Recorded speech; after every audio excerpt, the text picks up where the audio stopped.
اسلامی بینک ایک بہت بڑا دھوکہ ہے،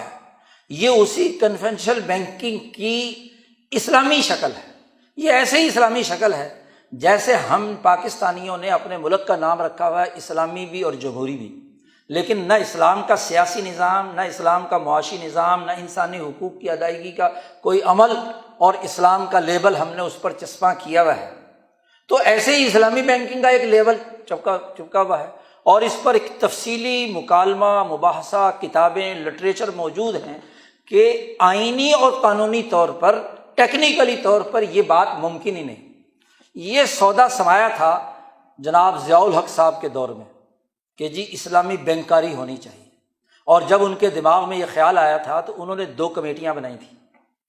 1985 میں۔ ایک علماء کی کمیٹی بنائی تھی جس کے سربراہ مفتی تقی عثمانی صاحب تھے،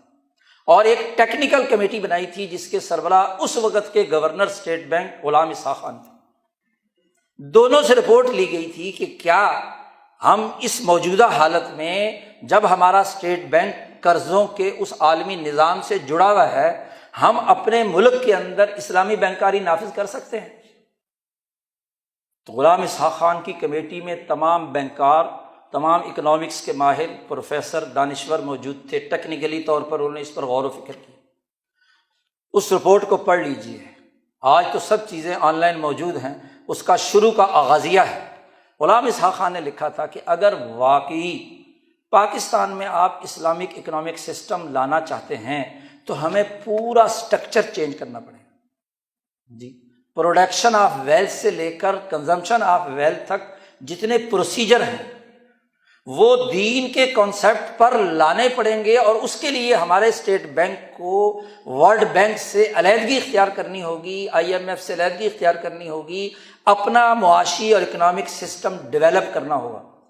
اگر یہ کرنے کی سکت ہے تو پھر تو آپ یہ بھاری پتھر اٹھائیں، ورنہ پورے اکنامک سسٹم میں جہاں پروڈکشن آف ویلتھ کیپٹلزم کی بنیاد پر ہے، ڈسٹریبیوشن اس کی بنیاد پر ہے، کنزمپشن اس کی بنیاد پر ہے، صرف تبادلہ دولت، اور تبادلہ دولت میں سے بھی صرف زر، اور زر کو کنٹرول کرنے والی اتھارٹی بینک کو اسلامی بنانا، یہ خلاف عقل ہے، اکنامک سسٹم کے بالکل مخالف اور متصادم ہے، ایسا نہیں ہو سکتا۔ لیکن مولانا حضرات نے جی کمیٹی میں جو بات بیان کی کہ ہو تو نہیں سکتا لیکن کچھ تھوڑا سا جوڑ جگاڑ کر لیں، تو انہوں نے کہا ہو تو نہیں سکتا جب تک مکمل نظام نہ ہو، لیکن چلو جی ہم اسلام کی طرف سفر کرتے ہیں، اور سفر کرنے کے نام پر انہوں نے کچھ تجویزیں کی، ہیلے بنائے۔ یہ مرابحہ، مزاربت اور اجارہ، بیع معجل کے نام پر ہیلے بنا کر کہا کہ ہم اس کو کچھ نہ کچھ اسلامی بنانے کی کوشش کرتے ہیں۔ اور وہ رپورٹ جب بینک کے پاس گئی، وزارت خزانہ کے پاس گئی اور ضیاء الحق صاحب کے سامنے گئی، تو انہوں نے اسحاق خان کی رپورٹ کو تو ایک طرف رکھ دیا، کیونکہ ہم نے اس وقت اسلام کھیلنا تھا۔ افغانستان کی لڑائی ہو رہی تھی، وہاں ہمیں ضرورت تھی امریکہ کے مقاصد کو پورا کرنے کے لیے روس کے مقابلے میں مسلمانوں کو استعمال کرنے کی، تو اسلام کا نعرہ لگانا تھا، اسلام کے معاشی نظام کی بات کرنی تھی۔ انہوں نے کہا کہ وہ جو سسٹم ہے جس میں ہیلے بنائے گئے ہیں اس کے مطابق سسٹم بناؤ، اور جب وہ سسٹم بن کر عملاً آیا بھی، ظاہر دونوں کا جوڑ کوئی نہیں بن رہا تھا، تو خود تقی عثمانی صاحب نے اس پر کڑی تنقید کی کہ یہ بات غلط ہے، لیکن اس کڑی تنقید کے باوجود آج تک وہ اس کی نمائندگی کر رہے ہیں، کس بنیاد پر؟ تو بات یہ ہے کہ اسلامی بینکنگ ہو یا کنونشنل بینکنگ ہو، دونوں کی دونوں دراصل اس عالمی قرضوں کی معیشت کے نظام کے ساتھ وابستہ ہیں۔ تو اسلام کے ساتھ تو کم از کم مذاق نہ کیا جائے۔ اگر ہم اتنی جرأت نہیں رکھتے کہ اپنا نظام اسلام کی اساس پر بنائیں، تو کم از کم اسلام سے مذاق کرنا تو چھوڑ دیں۔ اسلام کے نام پر ہم بینکنگ کی وجہ سے سادہ مسلمانوں کو بے وقوف بنائیں، اور کام وہی کریں جو روایتی بینکنگ کر رہے ہیں، کام وہی کریں قرضوں کو سود پر چڑھانے کا، اس کا نام بدل لیا جائے۔ نبی اکرم صلی اللہ علیہ وسلم نے فرمایا تھا کہ آخر زمانے میں ایسے لوگ ہوں گے کہ جو سود کو جائز بنانے کے ہیلے کریں گے، اور ان ہیلوں کے ذریعے سے لوگوں کو بے وقوف بنائیں گے۔ آج یہ کام ہمارے ساتھ پچھلے 75 سال سے ہو رہا ہے۔ ہمیں علمی طور پر اگر ہم واقعی اسلامی نظام کی طرف آنا چاہتے ہیں تو اس کے بنیادی پرنسپل اختیار کرنے ہوں گے،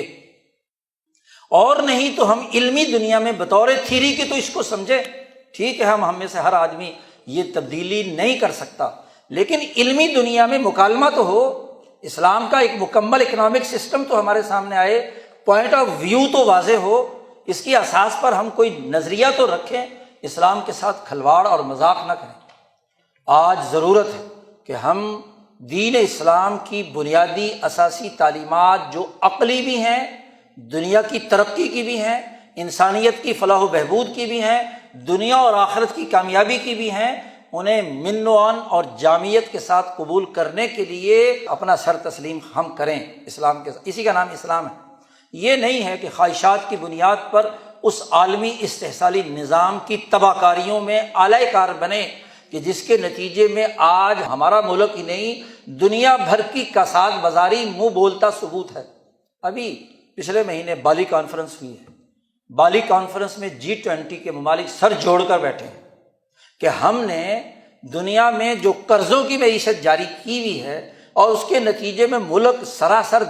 دھڑا دھڑ دیوالیہ ہو رہے ہیں، سری لنکا،